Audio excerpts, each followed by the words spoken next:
AP రాజకీయాల్లో ఇప్పుడు TTD chairman పదవి హాట్ టాపిక్ గా మారింది. అధికారిక వైసీపీని చిత్తుగా ఓడించి టీడీపీ కూటమి ప్రభుత్వాన్ని ఏర్పాటు చేయబోవడంతో నామినేటెడ్ పదవులను ఎవరికి ఇస్తారనే చర్చ జరుగుతుంది. ఈ క్రమంలోనే నాగబాబుకు టీటీడీ చైర్మన్ పదవి ఇస్తారనే వార్త సోషల్ మీడియాలో వైరల్ గా మారింది. కూటమి విజయంలో జనసేన అధినేత పవన్ కళ్యాణ్ కీలక పాత్ర పోషించారు. కాబట్టి ఆయన విజ్ఞప్తి మేరకు టీటీడీ పదవిని నాగబాబుకే చంద్రబాబు ఇస్తారని అంతా అనుకుంటున్నారు.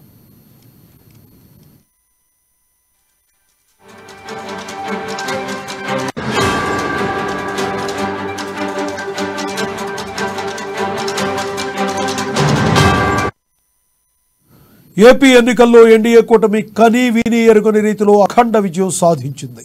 ఆ విజయంలో జనసేన అధినేత పవన్ కళ్యాణ్ కీలక పాత్ర పోషించారు.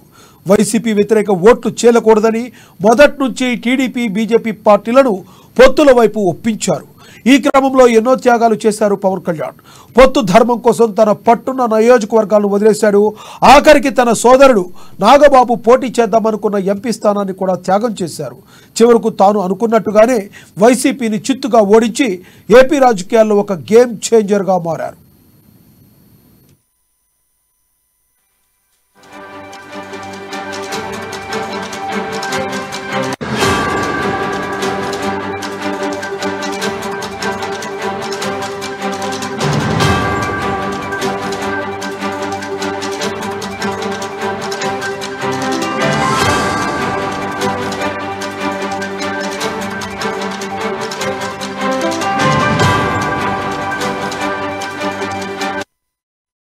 ఏపీ రాజకీయాల్లో ఇప్పుడు టీటీడీ చైర్మన్ పదవి హాట్ టాపిక్ గా మారింది.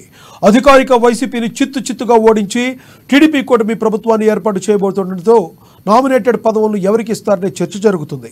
ఈ క్రమంలోనే నాగబాబుకు టీటీడీ చైర్మన్ పదవి ఇస్తారనే వార్త సోషల్ మీడియాలో వైరల్ గా మారింది.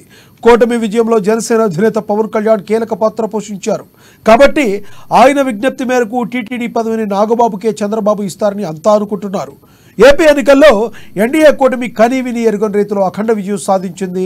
ఆ విజయంలో జనసేన అధినేత పవన్ కళ్యాణ్ కీలక పాత్ర పోషించారు. వైసీపీ వ్యతిరేక ఓట్లు చేలకూడదని మొదటి నుంచి టీడీపీ బీజేపీ పార్టీలను పొత్తుల వైపు ఒప్పించారు పవన్ కళ్యాణ్. ఈ క్రమంలో ఎన్నో త్యాగాలు చేశారు. పొత్తు ధర్మం కోసం తను పట్టుకున్న నియోజకవర్గాలను వదిలేశారు. ఆఖరికి తన సోదరుడు నాగబాబు పోటీ చేద్దామనుకున్న ఎంపీ స్థానాన్ని కూడా త్యాగం చేశారు. చివరకు తాను అనుకున్నట్టుగానే వైసీపీని చిత్తుగా ఓడించి ఏపీ రాజకీయాల్లో ఒక గేమ్ చేంజర్గా మారారు పవన్ కళ్యాణ్.